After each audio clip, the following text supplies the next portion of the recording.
Hello, CNF buddies.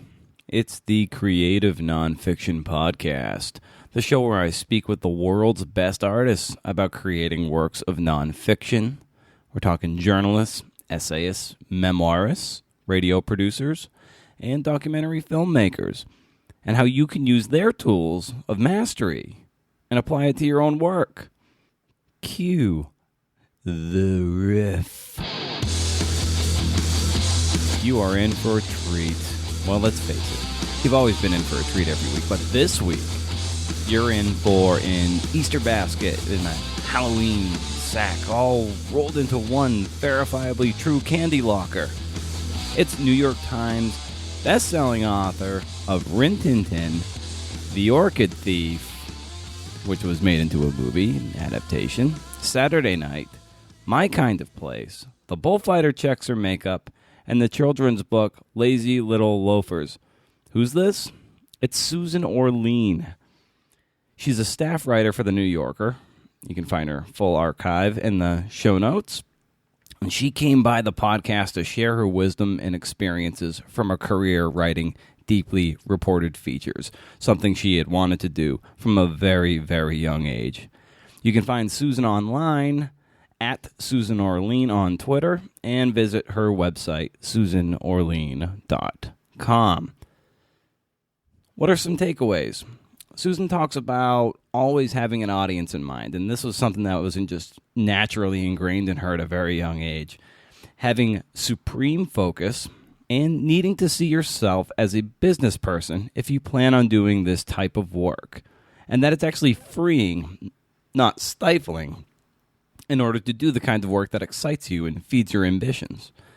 But before we get into that, I ask that you please subscribe to the podcast, share it with a friend, and leave a rating, or ideally, a nice review on iTunes. Like this one from Meredith May. She said, quote, "Real conversations among professional writers about the essence of craft.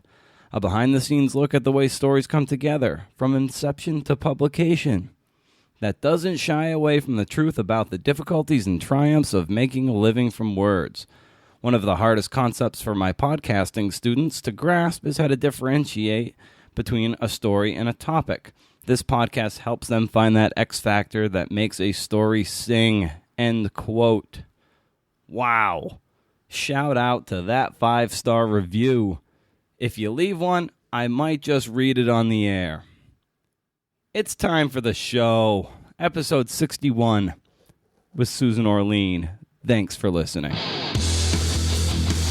At what point in your upbringing did stories and storytelling sort of start to galvanize with you? With some people when they're growing up, it's like right when they're like 8 years old or something. Some people don't have that experience, but I wonder if that was something you experienced as a child, and then that started to galvanize as you developed. I think that from a very young age, I was aware of the power of stories. I think it's probably because I loved to read and found books to be just magical. And I think if you love to read and you begin feeling how powerful stories are, if you have any inclination to the idea of writing, it makes you feel like that is a very enticing path. When I was really young, I started writing little books and I would keep journals of my family's various trips and write them up in the form of a book. It's weird to me to say this, but I think even as a little kid, I was aware of the idea of having a reader. I wasn't writing these stories just for myself. I was writing them with the idea that someone else would read them. So I early on was thinking about publication. I say that partly jokingly, but in fact, I wrote up these stories of our trips as if they were little books, and would staple them along the edge so that they looked literally like they had been bound, and loved the idea of them being actually read by someone else. So I think that it was something that I loved from a very young age. And I think it was the only thing that I ever really dreamed of doing was being a writer. When I was probably an early teenager, or maybe younger than that, my family subscribed to Life magazine, and Life really pioneered the sort of photo essay, the documentary kind of magazine piece. I remember reading one that was just the story of a small town doctor, and it followed him through a day that included, helping somebody who had cancer and delivering a baby and, this whole range of things. And I realized at the time that I had never seen a story like that, that was just about normal life and trying to convey what a normal life was like. And it really stuck in my mind. And I think that was the point where I thought, I want to be a writer, and this is the kind of writer I want to be. Yeah, that's incredible, because so much of your work, and when people speak highly of your work, it's always how, Ted Conover or Ira Glass talking about it, fill in the blank. They're always so impressed and enamored that you've been able to take those little micro moments that seem so benign and almost boring, but then making that ordinary extraordinary. And it really stemmed from that article in Life that you read at a young age. Yeah, and then I think it was further kind of encouraged by the reading the New Yorker, which I began doing in college. And certainly they're probably, and they have been for approaching 100 years now, celebrate the idea of the story that takes a life that isn't famous or prominent in the conventional sense of the words, and examines that life for the sake of learning about what another life is like. And I just have, I love those stories when they're done well. I think they're amazing. And part of what's amazing is that it's the idea that you could find an ordinary life amazing is almost makes it more interesting, because it's such a great surprise. When you were coming up and deciding that you wanted to take on writing as a vocation and tell these true stories, who might have been a mentor, professor, teacher, or just a good ear who put gas in the tank for you and said, "Yes, Susan, like keep going, like lean into this"?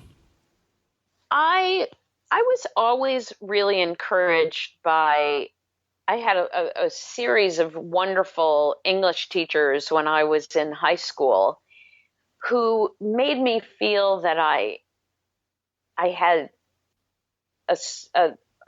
the right touch, and encouraged me, not necessarily in a professional sense, but encouraged me to think of myself as a writer, and that I was somebody who was capable of making something readable. So it was really exciting, because they were great teachers. When I got to college, I had great teachers, but at that point I began wondering, well, I want to do this particular kind of writing, which was not newspaper writing. And I went to the University of Michigan, which had a really good student daily newspaper. It had a giant staff of people who knew they wanted to work for newspapers. I knew that I didn't. So those years when I was in college, I kind of wondered how would I be able to do the kind of writing I wanted to do when the only professional track that I really felt I understood was newspapers, and that was something I didn't want to do. As I said, that was when I began reading The New Yorker. So in my head, I thought, well, that's what I want to do. But there isn't a really obvious path to going from being a college student to writing for The New Yorker. Hmm. And certainly I didn't know what that path was, but I was really passionate about it. I knew what I wanted to do. I just didn't know how to go about getting there. Right out of college, I moved to Portland, which was kind of a lucky thing. It was a move that I made without a lot of forethought. But it turned out that moving to what was then quite a small city under the radar is a really great place to move if you're trying to get started as a writer, because it was very inexpensive to live there. There was, just coincidentally, a very good alternative news weekly. And when I got there, there was a small magazine just starting up that couldn't afford to hire people with more experience than me, which was zero. So I went to my interview and just said, this is what I want to do. I know I don't have any experience, but I really, truly want to do this. You have to let me. And I must have been dramatic enough in my statement that I succeeded and was hired. And my first editor there, and my editors ever since, and certainly in those years in Portland, were tremendously influential and important to me. They really gave me the support to try doing the kinds of stories that I had in mind, while also insisting that I learn the basics of reporting and the underpinning of nonfiction writing. But primarily they somehow had a feeling that I could do the kinds of things I was talking to them about, which are not necessarily the stories you assign to a young, inexperienced writer. But I guess I was so passionate about it that they figured it was worth taking the chance. Yeah, it sounds like they maybe, though you maybe didn't have the requisite skills of a reporter, you at least had the nose for narrative, and they were like, we can teach you these things, but you've got this other thing, like your teacher was saying, you had the right touch. So maybe they were like, you've got the right touch, but we'll teach you how to be a reporter, but you just keep using your taste, and that will help guide you. Exactly. And a sense of an instinct for story, but also just a real I was really excited about the kinds of stories I wanted to tell, and I think they knew that and appreciated it and felt that it wasn't that I was purposeful, that I really truly felt compelled to tell these stories, and they encouraged me to do it. That's really important. It's also important for an editor to know who can take on those stories and who can't, because they're not easy. In fact, they're very difficult stories. And there were times when I really had moments of thinking, these are really hard stories to do, and I don't know quite why I'm doing them. But I stuck with it, and the more experience I got, certainly the more comfortable I was taking on these stories that are, I don't want to disparage them by saying they're non-stories. They're not non-stories, but they are stories that rely heavily on the conviction of the writer that there is a story to tell when it maybe isn't as obvious to other people. Have you run into situations where no matter how much time or how much reporting you put in, you're just like, I got to bail on this and move on to something else? Or do you just keep keep ramming ahead? I've certainly had stories that midway I began really worrying about, and stories that I had to recalibrate once I was in the middle of the story and began seeing what was possible and what wasn't. There haven't been that many that I've just dropped outright, usually because I've spent a lot of time mulling them over before I dive in. So there's more stories that I've abandoned before I began. And because I just lost faith in the story, I've had many, many stories, if not all the stories I've written, that at some point changed and they weren't the story I thought they were. I actually consider that a good sign. If a story is just exactly what I expected it would be, I don't think of that as being all that interesting. I'd prefer a story that revealed itself to me in a surprising way as I was carrying on the reporting. It can sometimes mean, though, that you have to stop and think, whoa, hang on, this was not what I was expecting. Or a particular source I was imagining would be available is refusing to talk to me. So now what? What does that mean? Sometimes I've been on the very brink of bailing, and I've had an editor who said, no, don't give up, hang in there, keep going, see what's there and what you can make out of it. And that's been wonderful. That's when I've been really fortunate that I've had editors who just encourage me beyond that doubt that comes up inevitably. Is there an example of when that happened that you can recall? Sure. I had heard this story about a woman in New Jersey who was keeping 27 pet tigers at her home.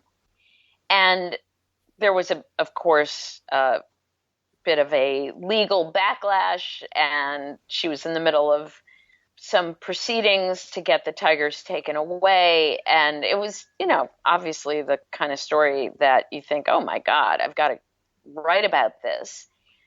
I expected that she would talk to me. I assumed she would talk to me because I figured she'd want to plead her case in the press, and it felt really important to me to talk to her and get her story of how or why she had these tigers. When I began the reporting and I met her, she just shut me down flat and said, nope, she would not talk to me, wasn't interested in talking to me. My first thought was to give up on the story. I just didn't see how I could write the story without her. And this was a piece for the New Yorker. My editor said, well, hang on a minute. It's a great story. See if you can think of how to approach it if she's not going to talk to you. And I had been very discouraged. I basically felt like it was impossible to do, but he really encouraged me to stick with it.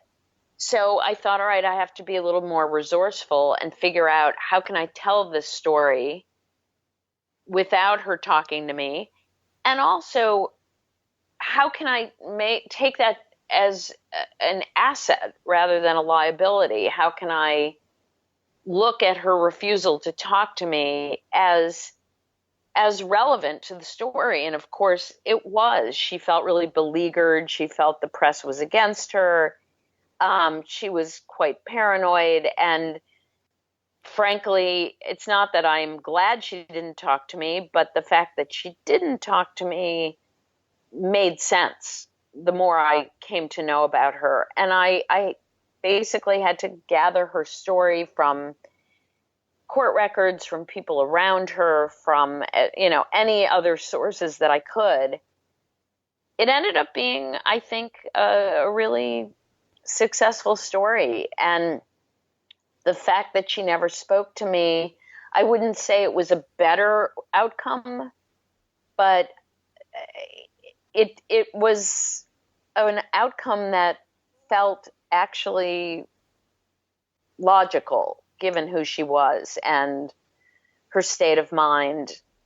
It was a great exercise in hanging and stopping and rethinking, what was I expecting, what can I do with the tools that I've been given as opposed to the tools I was expecting.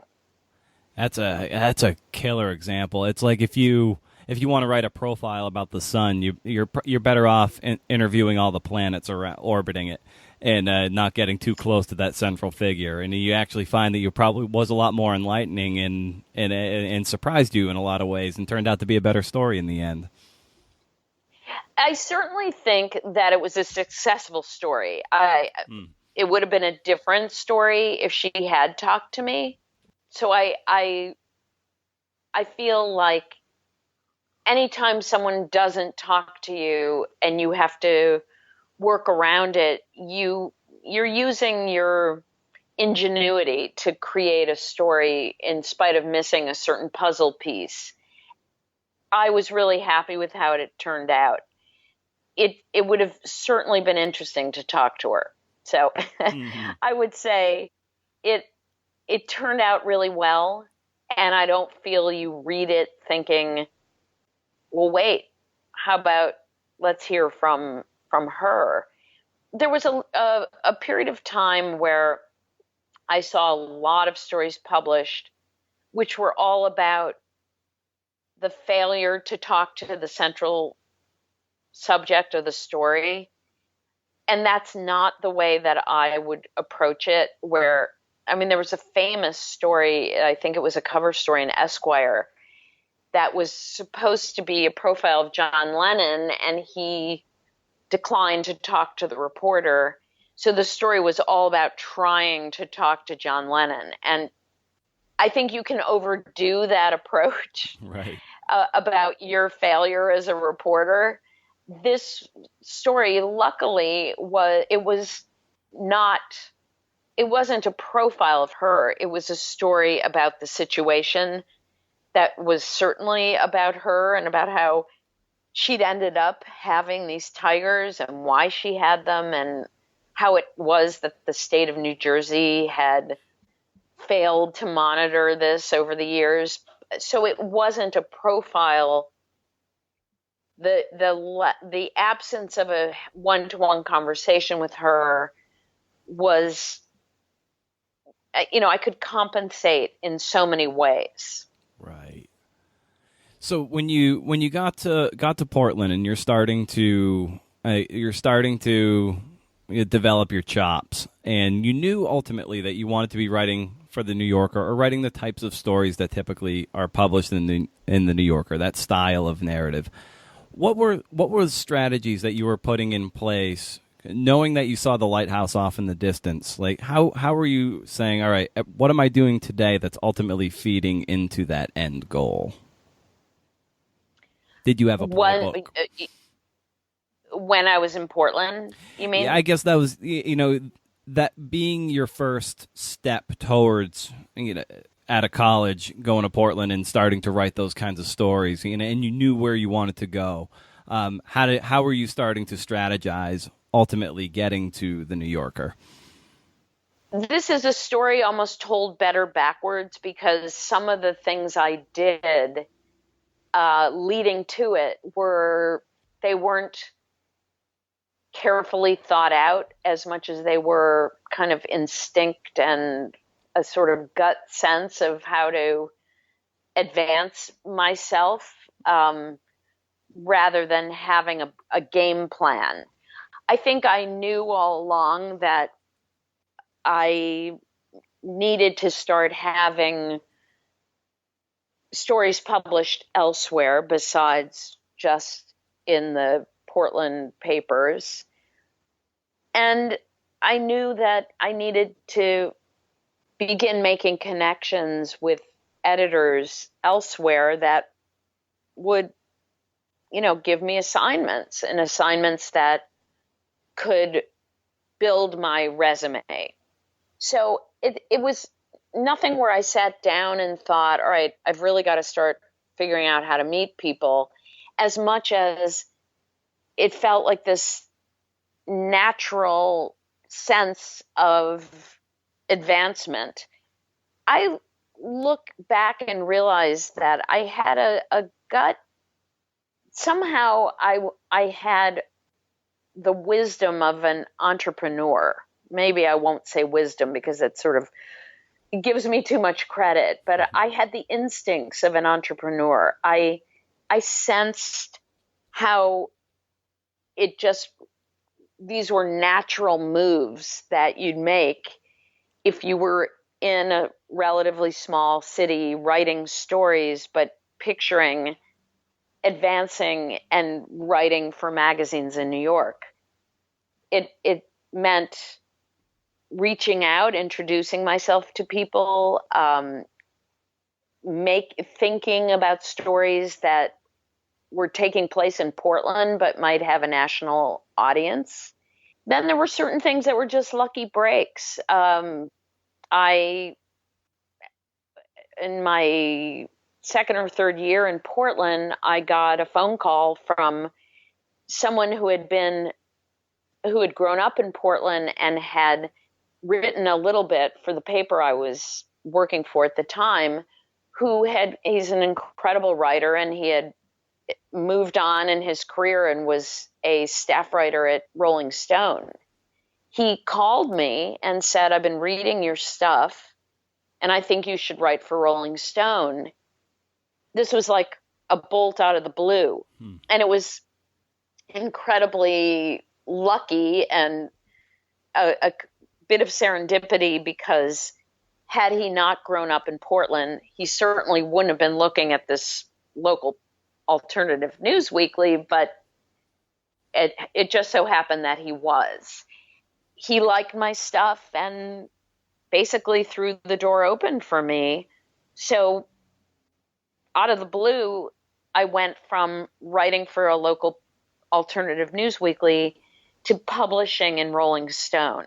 And that was so valuable. That was so useful to me to begin having stories that were published in national magazines and making me feel like, okay, this is how you do it. You make a connection. You meet an editor. You think of stories that would work for a bigger audience. I introduced myself to the editor of the Village Voice, who happened to be in Portland for a conference, and she liked me. I said, could I write something for you? And at the time, the Village Voice was a very well-respected, well-read publication that had a very much a national audience. Then it was a matter of thinking, what are the stories in Portland that the Village Voice might be interested in? And I got lucky because there were a couple of stories unfolding in Portland that struck me as being interesting to a bigger audience. And Village Voice assigned them to me, and I was off and running. I really like what you're alluding to here, because there's that entrepreneurial nature of what it takes to be a writer who wants her work visible and reach those upper levels where you can continue to do this stuff, possibly and hopefully make a living. And there is that a degree of tenacity and rigor that goes into the pie chart of how a writer divides up his or her time. And it's not just write and then hope to get lucky. There's all these elements of, just meeting the right person, networking without being spammy or schmoozy and in those off-putting ways. And I was wondering, maybe you can speak to what that tenacity and rigor looks like. That's every bit the component of becoming a writer of this kind of narrative journalism that everyone needs, but maybe doesn't necessarily want to admit that they need. I think it's so important. First of all, in very practical terms, if you're going to be a a person doing long form journalism, you will be running a small business. You may end up with a staff job somewhere, but in my guess is percentage wise, people doing narrative nonfiction generally work freelance. And that will be increasingly true, I'm sure. But it's certainly, I'd be stunned if I were wrong on those numbers. Therefore, you have to, look at it as a business that you're running, and you also happen to be the raw material that the business is producing. You can both be an artist, but you also have to be a good business person, and that means thinking through, how do I make myself useful to editors, to publications? How can I get to do the things I want to do? I've always thought I'm an entrepreneur in order to enable myself to do the most original work I can do. I've never felt that being good at business compromised the art of my writing. It's kind of the opposite. It's that I want to be a really good business person so that I can get myself in a position to do exactly what I want to do with my writing. And that just means figuring it out. I'm not sure that I've got all the tips of the trade. I do think that you've got to think, if you think you're just going to sit and write your beautiful work and someone's going to discover you, I think you're probably wrong. It would be dreamy and wonderful, but it doesn't make sense. Also, I have to say, I think if you're not a little bit bold and a little bit enterprising, I would be surprised if you were that good of a reporter. It seems to me that being smart about the way you function as a business is very much the same kind of instincts that would make you good at reporting. How do you get things done? How do you approach people? How do you gain trust? How do you remain kind of organized so that you figure out how to solve a puzzle? Well, that set of phrases that I just said could apply both to advancing your career or writing a story. They're the same thing, if you think about it. How do I make contact with an editor at the New Yorker? Well, if you were writing a story about someone, how would you contact them?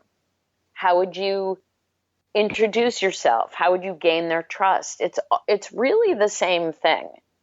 So, not everybody is as bold and outgoing, and I'm reluctant to use the word aggressive because that sounds obnoxious, but there are people who report by being quieter and more subtle and low key, but they also figure it out.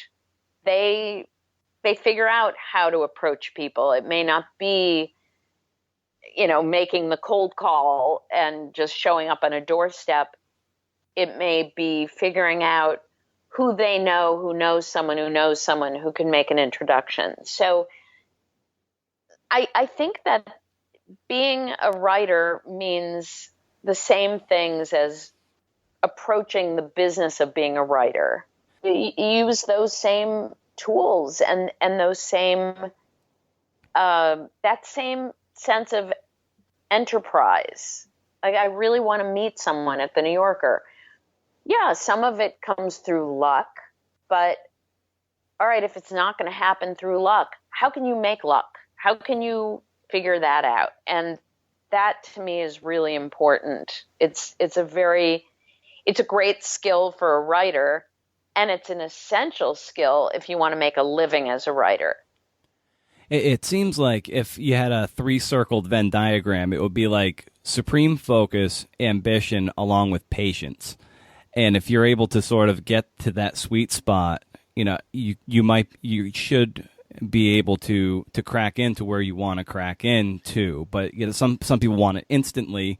Others, you might have to slowly work your way up a sort of chain of command, but you do have to cultivate a sense of patience, but also with that singular focus in mind. I agree. And I think you need to know what it is that you want.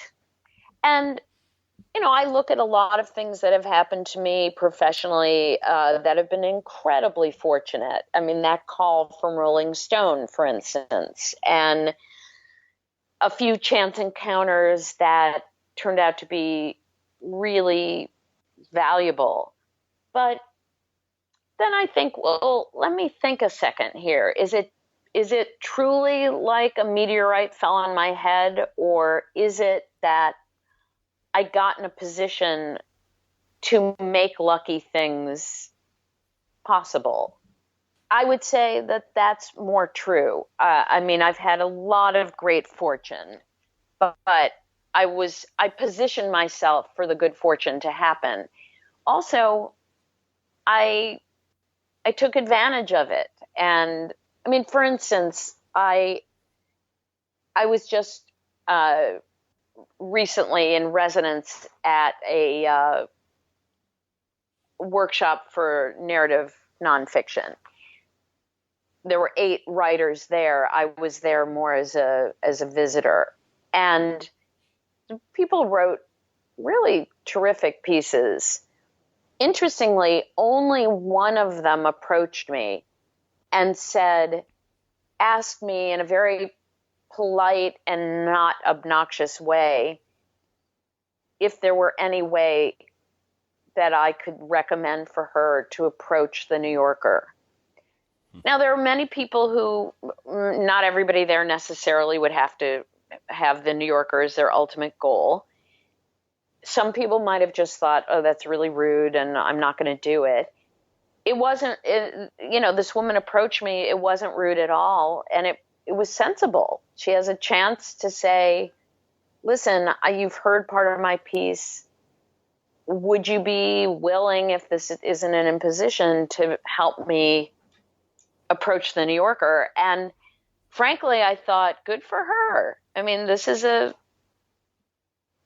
opportunity and she's taking advantage of it. And I could have said, no, sorry, I don't do that. Instead, I said, send me your piece and let me take a look at it. This is not by way of saying I want everyone in the world to send me their piece. Right. It's a way of saying that I really respected her for taking the initiative and thinking, look, this is a chance and maybe I'll get shut down, but I should try it. And for all I know, I mean, she just sent the piece to me.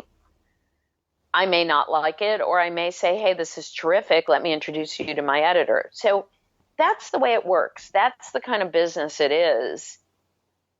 It relies on personal connection and merit. I think if the piece isn't good, it doesn't matter that she is enterprising. If the piece is good and she was enterprising and approached me, bingo.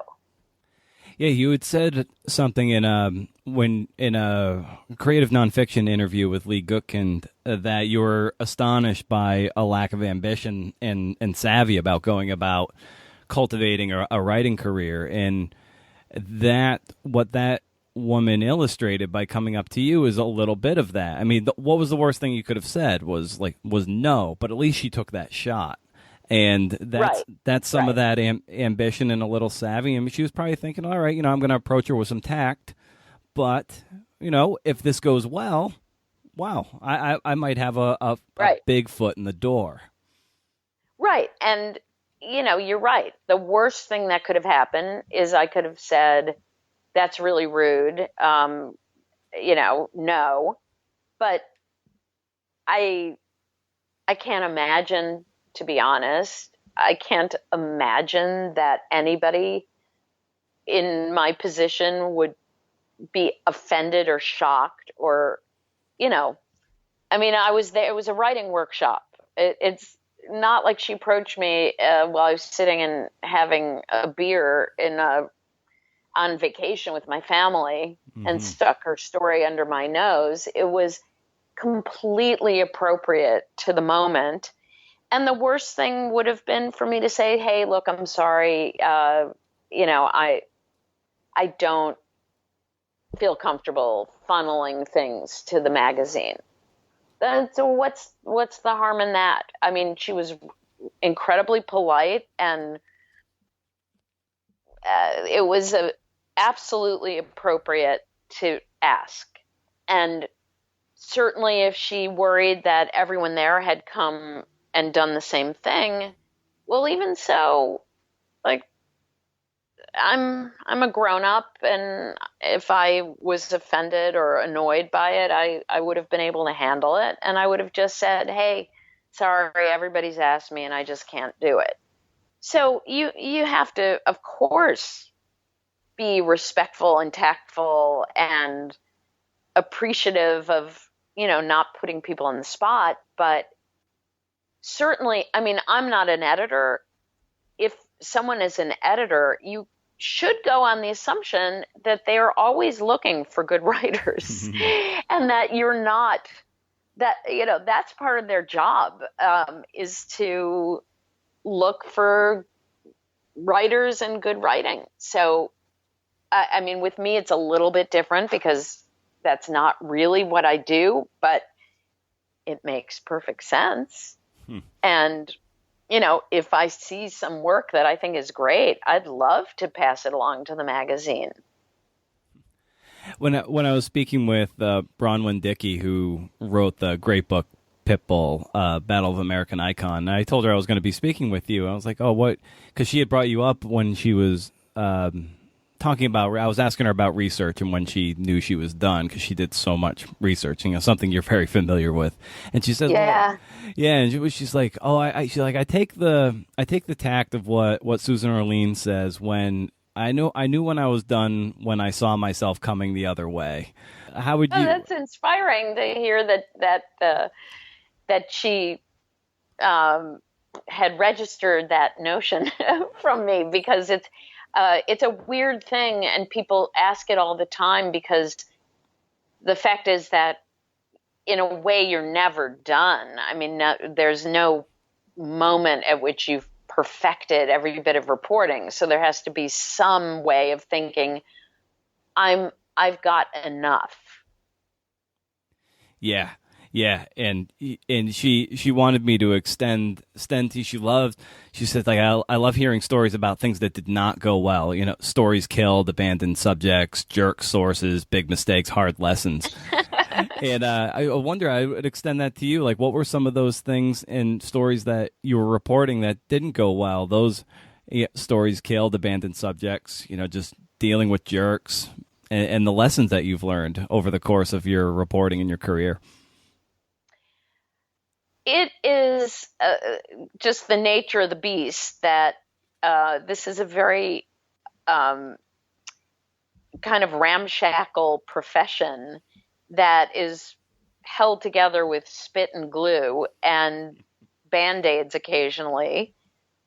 There are always going to be moments where stories feel like they're on the brink of falling apart, or people are difficult, or they won't speak to you, or you simply can't figure your way out of a, a problem with the piece. It's balance.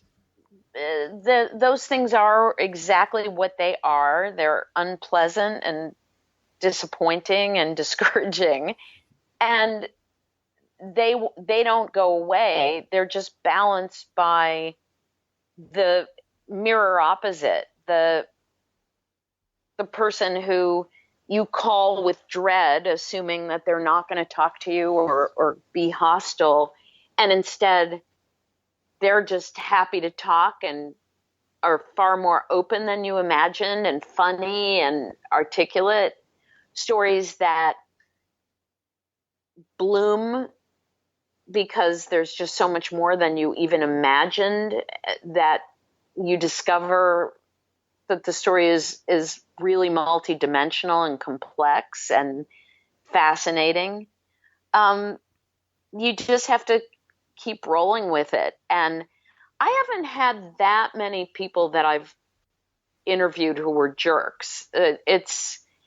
I've had more of the experience later of people being critical of a piece that I'd done and having to just take a deep breath and figure, well, that's the nature of being a writer.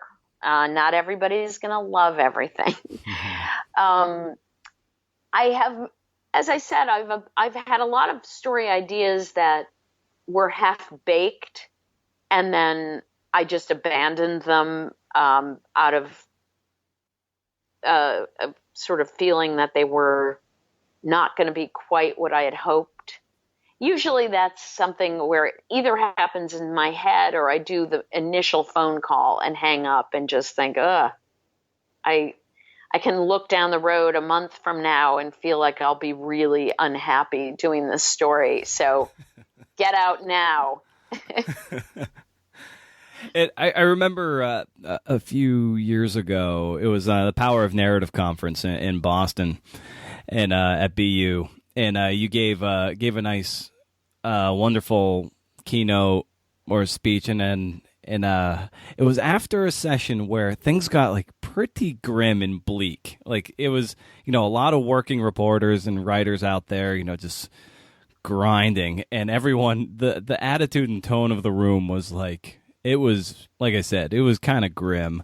And you were tasked, I think then we broke for lunch or something, and then you came back, and I think you were tasked with picking everybody up. And I don't know if you recall that, but if you recall that, like, what was your mission when you came back to remind people why they were there?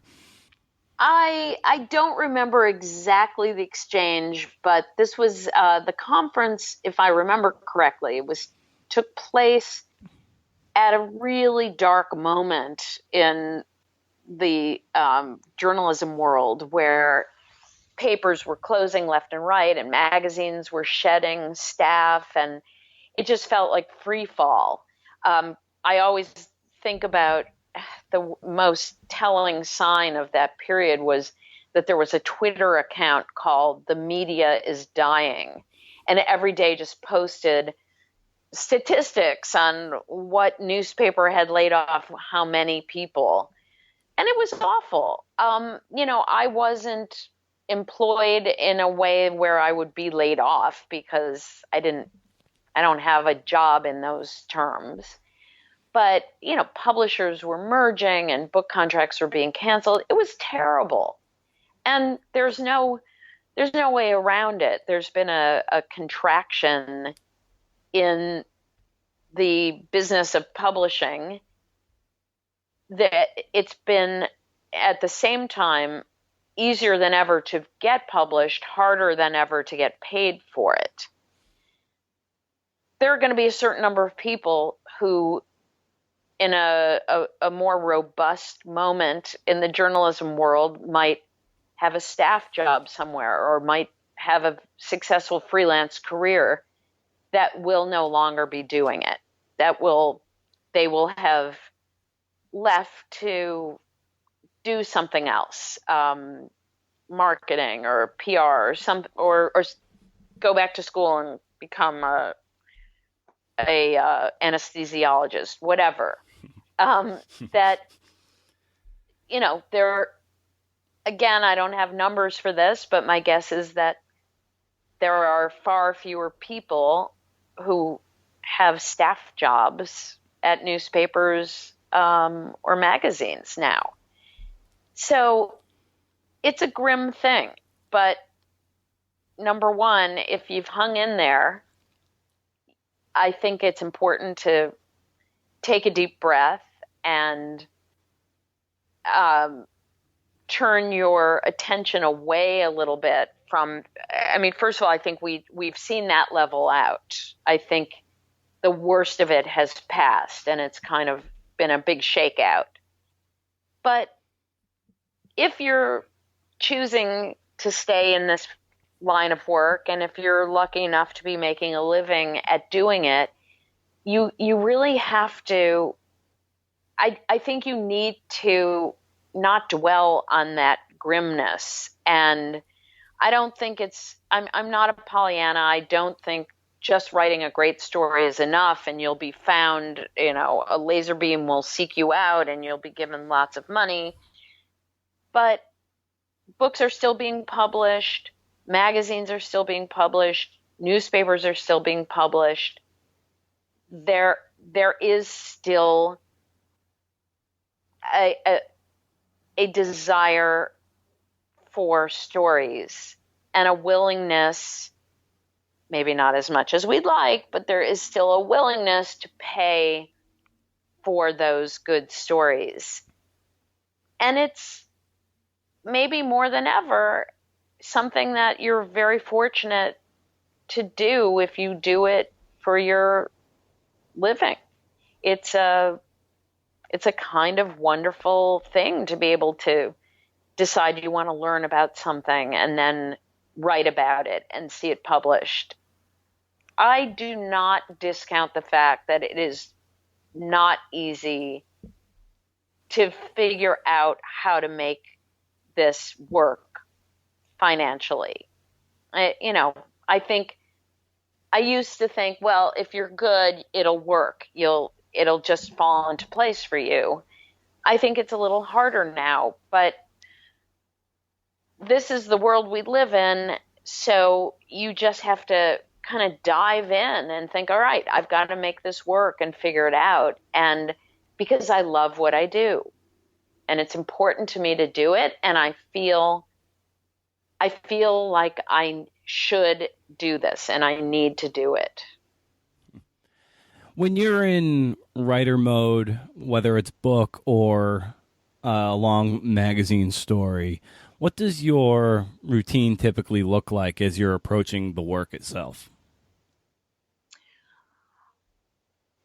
It really depends on whether I'm in the reporting or the writing phase. It's like living two totally different lives. When I begin a new piece or a new book, I feel like a little bit like I've been blindfolded and dropped into a foreign territory with no map, and I have to use my best Girl Scout skills to figure out, okay, where am I? What am I? Who knows? Who can I talk to who can tell me where I am? Where do I find the roadmap?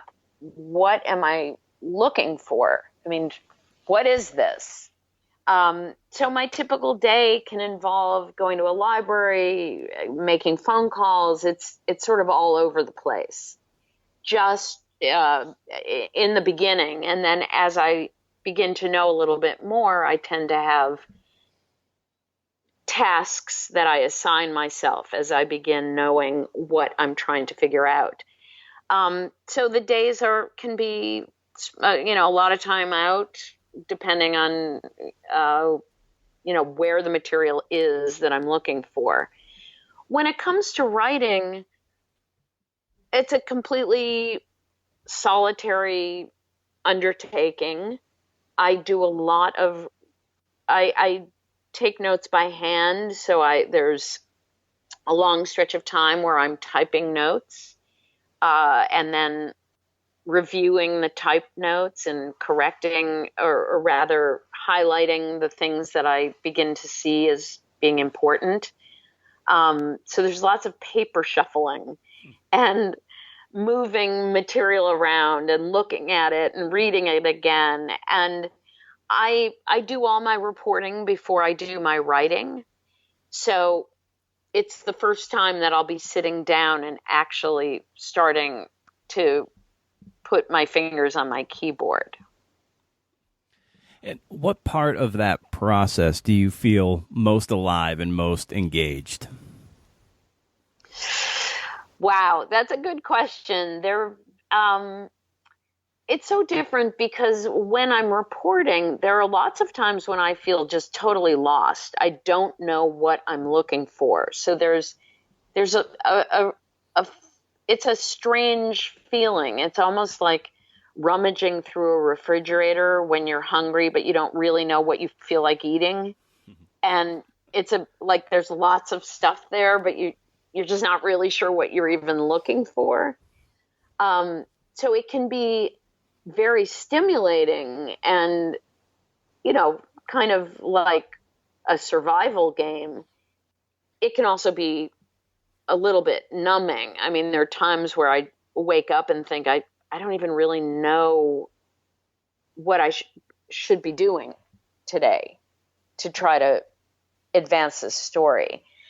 But it also can be incredibly fun when you find archives or you call people who are relevant to the story, or I'm traveling to the place that I'm writing about. It's really thrilling. Writing can have its thrilling moments too. If I'm in a groove and things are rolling easily off my tongue, I'm really excited. It's a fantastic feeling. And with regards to your work and the where you are in your career, like what still excites you and brings you back to the notebook and then back to the computer to then shape something from all that information gathering? Like what still resonates with you and what keeps you going and hungry? Each story to me is a whole new challenge, and the idea that having done lots of stories or written a number of books makes it less of a challenge is just it's just not true. If I wrote about the same subject repeatedly, maybe that would be different, but each story starts me off from zero, and the process of sort of clawing my way from zero to something it never stops being exciting. I think that the sheer experience of learning something new remains just as exciting to me now as it did the day I began. I'm no longer I don't have as many specific professional goals. I'm not writing now thinking this will be helpful for me to get a job at place X. So these don't feel like resume builders. And I don't think I ever wrote anything as a resume builder, but I was certainly at earlier points in my career, it felt like I was aiming toward some acknowledgments that have mostly come, like working at the New Yorker or having books that got good reviews or sold well. Those kind of goals, while each new piece is its own challenge and you hope that people will care about it and like it, and frankly every book is its own challenge, because you think, well, just because I sold lots of copies of this other book doesn't mean this one's going to be successful. So each book you're starting from zero for sure. And in fact, sometimes you're starting from less than zero because you have your own track record to be competing with. Do I have career ambitions specifically that I haven't achieved or that I think about? Not so much. I mean, not that I can think of, because I feel really, I love writing for the New Yorker, and there's no place that I'd rather write for. So I don't fantasize about being plucked by some other publication. It's just wanting each piece or each book to be as good as it can be, and that's a huge challenge. And I'd be remiss if I didn't ask you this. Then I'll let you get out of here since you've been so generous with your time, and I really deeply appreciate that. My pleasure. Great. So, what was that moment like when you did get that first assignment from the New Yorker? Sort of like a goal and a dream realized, and what changed, and maybe what didn't change too. I would have to say it was probably the single most exciting moment of my work life ever. Even more than I would say seeing my first book was pretty thrilling, but getting that first assignment from the New Yorker, seeing it set in the New Yorker typeface and getting my galleys, I couldn't believe it. It was just enormously exciting. I just couldn't believe it. It felt that astonishing to me. And frankly, it still is absolutely thrilling. I still feel a kind of pinch me moment each time I have a story in the magazine. It'll never be I was literally like fainting with excitement when I had my first Talk of the Town piece and when I had my first byline, because when I wrote Talk of the Town in the beginning, it was when there were no bylines on Talk, but still it didn't matter. I didn't even care. It was just seeing something I had written in the magazine was astonishing. And I'm still amazed and excited about it. It hasn't changed. I still consider it just one of the most gratifying, absolutely marvelous things that I could ever have imagined for myself, and for which I'm enormously grateful and feel like the thrill will never go away. Wow. Well, Susan, like I said, thank you so much for carving the time out to speak with me. This has been a thrill to get to have a thrill and a privilege to be able to have this time with you and to talk shop. So, thanks again for doing this. And like I said, it was a thrill. Thank you so much. Well, thank you. I really enjoyed it so much. I'm so glad we were able to do it, and I like talking shop. It's actually a real pleasure for me, and especially because we all work in these little individual silos, and there's a good feeling of saying, what's this like, this crazy thing we're all doing? And do you have any tips that I can use, and any tips I can give you that I've found useful? There's something very, it's my communitarian spirit, I guess. I just like feeling that this is a shared experience, even though it is very individual. Yeah, I've had a smile on my face this entire hour we've been talking, and I suspect everyone else listening will feel similarly. So this has been wonderful, and your communitarian gift to everyone will be felt for sure. Oh, well, thanks. It's so nice to talk to you, Brendan. How great was that? Am I right?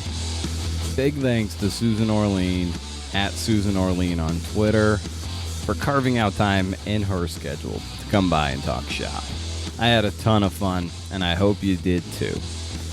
I forgot to mention earlier that a piece I wrote titled Horse Lover for Proximity Magazine is a finalist for the Narrative Journalism Prize 2017. I won the inaugural contest a year ago for a piece called The Day That Never Comes, and I made the cut again this year. Check out the work they're doing over at proximitymag.org. It's a free shout out. I also have a piece I'm proud of called The Great Potato Toss. over at mountainhomemag.com, Mountain Home Magazine. Check it out. Fun story. I had a ton of fun writing it. Whew. Maybe, just maybe, after all of that, I can finally get the wife to subscribe to the podcast. No? I think you're probably wrong. It would be dreamy and wonderful, but it doesn't make sense. That's it. Tune in next time for another episode of the Creative Nonfiction Podcast. Pick me on Twitter at Brendan O'Mara. Subscribe to the newsletter, BrendanO'Mara.com. Leave a review. Hey, above all, thanks for listening. See you next week.